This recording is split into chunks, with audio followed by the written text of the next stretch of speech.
Et cette problématique des commerces qui ferment est également au cœur de nombreuses communes françaises. Les assises des petites villes viennent justement de débuter. Parmi les thèmes abordés, celui de la désertification. Comment redynamiser le centre-ville face à la concurrence des grandes surfaces ou encore celle des achats en ligne.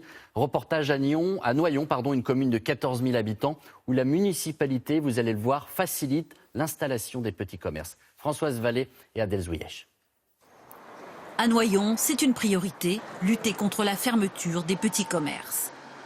Isabelle Ternisien, ancienne secrétaire médicale, a repris l'un d'entre eux à l'essai. J'ai pu avoir la chance d'accéder à une boutique qui était fermée depuis 1 an à Noyon, grâce au principe de ma boutique à l'essai. Et donc ma boutique est juste en face. Elle a ouvert une maroquinerie. Nous l'avions rencontrée fin 2015. Elle venait juste de récupérer les clés de son commerce. Elle s'est lancée dans l'aventure grâce à une association mandatée par la mairie. Par exemple, l'assurance est gratuite pendant 6 mois. Donc ça, c'est quand même intéressant. Le loyer n'est pas cher. On n'a pas de fonds de commerce à acheter. On ne paye qu'un loyer.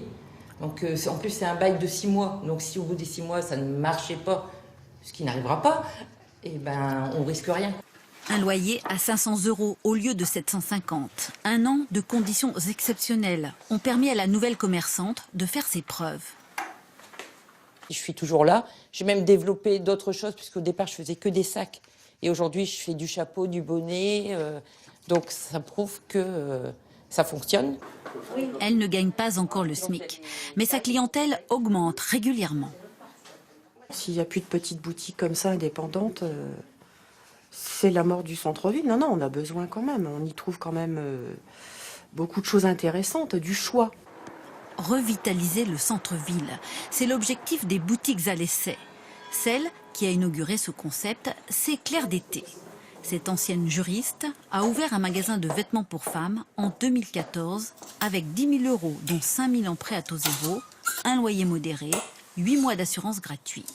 3 ans plus tard, elle est toujours là et s'est agrandie. J'ai développé une gamme homme, donc un petit corner de 10 mètres carrés, et ça marche plutôt bien. Pour lutter contre les grandes surfaces et Internet, elle propose un service ultra personnalisé.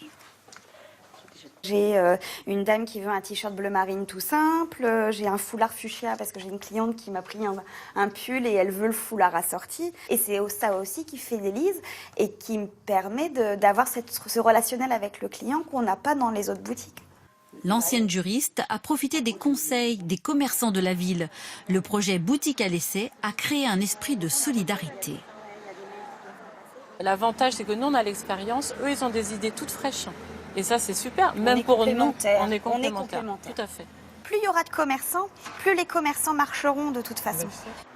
Noyon s'apprête à rouvrir une 3e boutique à l'essai. Une revitalisation qui passe par une stratégie plus globale, comme des animations en ville ou le stationnement gratuit.